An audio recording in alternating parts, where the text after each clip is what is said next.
Ler parece algo simples, tão simples que esquecemos o quão extraordinário isso é. Nenhum ser humano nasce sabendo ler. Não existe um gene da leitura.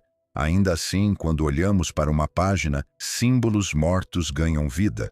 Sons surgem na mente, imagens se formam, emoções aparecem, ideias atravessam gerações. Ler não é apenas decodificar letras. Ler é um dos atos cognitivos mais complexos que o cérebro humano já criou. E a pergunta que guia este vídeo é simples, mas profunda. O que acontece no cérebro quando aprendemos a ler? E o que acontece quando mudamos a forma como lemos? Para entender isso, precisamos começar do início. No início da humanidade, o cérebro provavelmente não precisou ler da maneira que fazemos hoje. Porém, a escrita pode ter cerca de 6.000 anos. Isso é um piscar de olhos na história de nosso planeta. Então, como conseguimos ler? A resposta é fascinante. O cérebro não cria uma área nova para a leitura, ele recicla circuitos antigos. Áreas que antes eram usadas para reconhecer formas, rostos, padrões visuais e sons da fala passam a trabalhar juntas de uma maneira inédita. Um exemplo importante é a chamada área da forma visual da palavra, localizada no giro fusiforme no hemisfério esquerdo. Essa área não nasceu para letras, ela nasceu para reconhecer objetos. Quando aprendemos a ler, o cérebro faz algo genial. Ele treina essa região para reconhecer rapidamente combinações de traços, linhas, curvas, espaços, até que essas formas deixem de ser desenhos e passem a ser palavras. Ler, portanto, é um ato aprendido, construído com repetição, atenção e tempo. Cada leitura fortalece esse circuito. Cada palavra lida é um treino silencioso do cérebro. Mas aqui surge algo ainda mais curioso. Nem todo cérebro leitor funciona exatamente da mesma forma. O idioma que aprendemos molda o caminho que a leitura percorre no cérebro. Em línguas alfabéticas como o português, o espanhol ou o inglês, a leitura depende fortemente da conversão entre letras e sons. Isso ativa mais intensamente áreas ligadas à linguagem fonológica, como o giro temporal superior. Já em idiomas como o chinês, onde os símbolos carregam significado visual direto, há maior ativação de regiões visuais e espaciais do cérebro. Em outras palavras, o idioma não apenas comunica ideias, ele molda o cérebro que o lê. Isso mostra algo profundo. O cérebro humano é plástico, adaptável, moldável. Ler em línguas diferentes é, literalmente, ativar mapas cerebrais diferentes para acessar o significado. Aprender a ler não é automático. É um processo longo, delicado e altamente dependente do ambiente. A criança precisa integrar 3 habilidades fundamentais: consciência fonológica, reconhecimento visual e compreensão semântica. Quando uma dessas áreas não se desenvolve de forma harmoniosa, surgem as dificuldades de leitura. A dislexia, por exemplo, não é falta de inteligência, nem preguiça. É uma diferença na forma como o cérebro integra sons e símbolos. Para essas pessoas, a leitura exige mais esforço, mais energia cognitiva, mais concentração.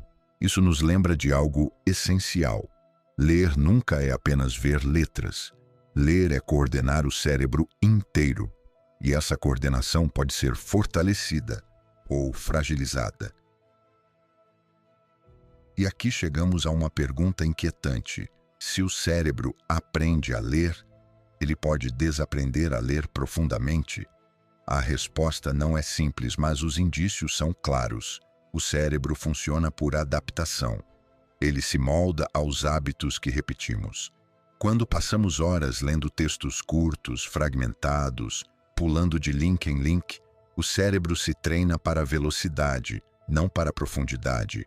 A leitura profunda, aquela que exige atenção sustentada, silêncio interno, reflexão, começa a competir com a leitura superficial. não porque o cérebro esteja pior, mas porque ele está se adaptando ao ambiente. O problema surge quando perdemos a alternância. Sem prática, os circuitos da leitura profunda ficam mais fracos. A capacidade de seguir um raciocínio longo, sustentar uma ideia complexa, tolerar o silêncio mental, tudo isso começa a exigir mais esforço. Não é que deixamos de ser capazes de ler profundamente. É que deixamos de treinar essa capacidade. A leitura pode reduzir níveis de estresse, acalmar a mente e diminuir a ansiedade.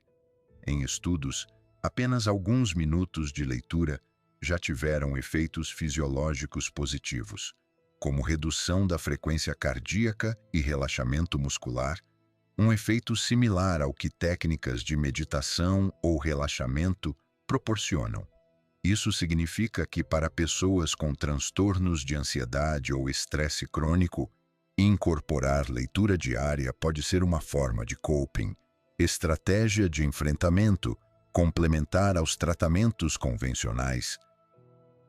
Ler ficção permite que o leitor experimente emoções de outras pessoas, vivencie diferentes perspectivas e desenvolva maior empatia, algo que ajuda tanto em relações interpessoais quanto no próprio autoconhecimento emocional.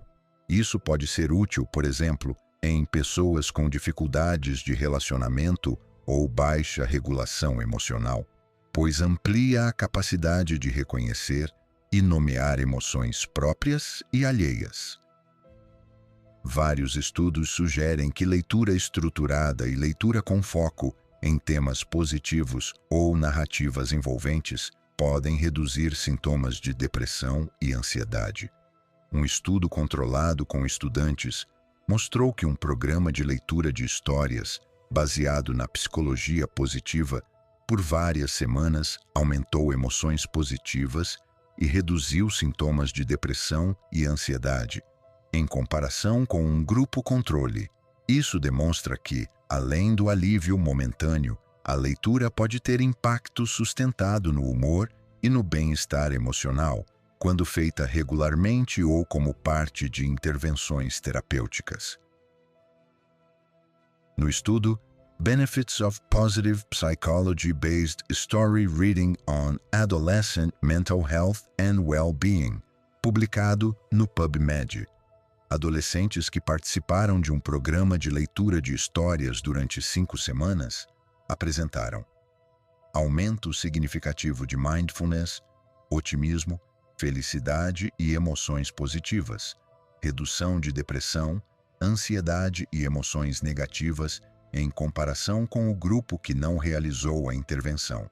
Esse é um exemplo claro de como uma intervenção de leitura planejada pode produzir efeitos psicológicos mensuráveis e positivos.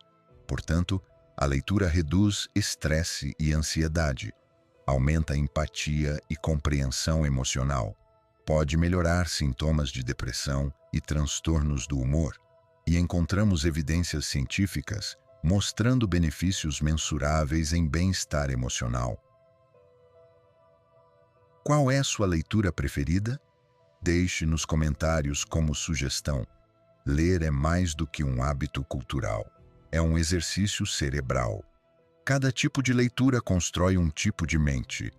A boa notícia é que o cérebro continua plástico. Ele pode ser reeducado. Recuperar a leitura profunda não exige abandonar a tecnologia. Exige intencionalidade. Escolher momentos de leitura lenta.